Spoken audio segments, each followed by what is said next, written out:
Это старинное село не раз приходило в упадок и возрождалось. Село Кият известно со времен Крымского ханства. Оно было покинуто крымскими татарами в середине 19 века и вновь заселено к началу следующего, 20 века. После депортации 1944 года село вновь опустело и вскоре было переименовано в Бранное поле, а позже в Уварово. Но уже в 1968 году оно стало одним из немногих мест, которые приняли крымских татар по вербовке. Одной из 5 семей, приехавших в тот год, стала семья Сервера Байбуганова. С работы у родителей было тяжело. Даже помню так, эксплуатировали очень хорошо, кинули их на виноградники. 9 рублей зарплата. Чтоб от тяжести некоторые развернулись и уехали в то время. Но мать жестко стояла.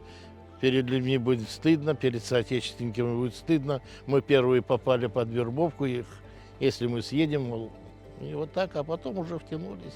Несмотря на формальное разрешение вернуться, у многих были проблемы с пропиской и местными властями. Мамуд Джанай был поставлен перед выбором – вернуться в Узбекистан или же попасть под суд. Он выбрал суд и получил 1,5 года тюрьмы. Bizim halka. Misafir gelse de aman ardından misafir otursa 3 gün önce bunda olsa ama milisa gelir de çok bu kim ne için bunda başlarlar dibinin aramaya.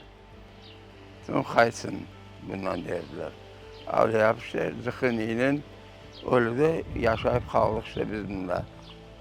İnat olup kayıtmayıp kendi vatanımızda. Из-за проблем с пропиской 2 из 4 дочерей Таира Усейнова по документам приемные. При рождении отца не вписывали в соответствующую графу в свидетельстве. Без прописки нельзя было ни жить, ни работать. 2 дня работает, неделю выгоняют. Потом опять вызывают на работу. А я вообще с детьми сидела. Нам даже угля не давали, ничего не давали. Мы вот, я же говорю, он ходил вдоль железной дороги и собирал свою шапку, уголь. Потому что у меня ребенок был маленький, Фатмашка. И это было 2-3 месяца. Тогда наш народ же был дружный. Они никогда не бросали в беде.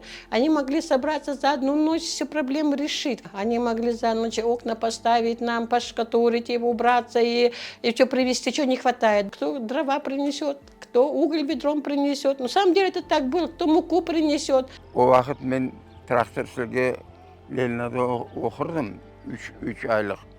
Onda bütün Kırım Tatarları propiskasız gezerdiler, çoksa. Sonra dedemle pıkanam derdi. Oğlum Tatar yok mu onda misafirliğe getirse bunda diye. Hepsini toplayıp getirip kendi evimizde bizde yatırdılar. Allah'a şükür hepimize yer tapardık herkese. Aşamaya şey tapardık, yeri de orada. Milletimizi tutardık biz. Ситуация, отношение к нам со стороны властей, все это заставило нас сплачиваться. Мы пристально следили друг за другом, никого в обиду старались не давать.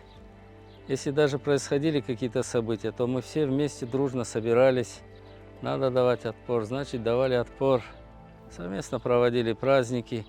И вот когда началась активная фаза борьбы за восстановление наших прав, когда начали возвращаться наши соотечественники в массовом порядке из мест выселения, вот, мы уже были организованы, у нас была инициативная группа. Мы старались все держать на контроле. К середине 80-х Ленинский район стал одним из форпостов национального движения. Многое, что происходило здесь, было впервые. Первые крупные митинги, первые жестокие репрессивные акции со стороны властей. Из-за удобного расположения тут останавливались и обживались многие, кто впоследствии активно участвовал в борьбе крымско-татарского народа за возвращение. Самые яркие мои воспоминания – это те, что маме приходилось уезжать. Уезжать и не на 1 день, а на недели.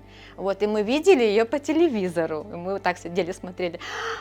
Абла, баба, там, или еще что-то. Смотрите, Анашку сейчас покажут там.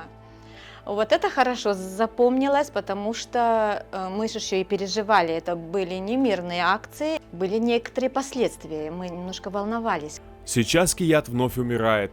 Здесь нет воды, здесь нет работы и каких-то внятных перспектив. Молодежь разъезжается по всему Крыму в поисках лучшей жизни. Тут осталось 15-20 крымско-татарских семей. Да прирос с корнями, ты знаешь, вот, родное село. Предки здесь лежат. и мы здесь будем воспитывать.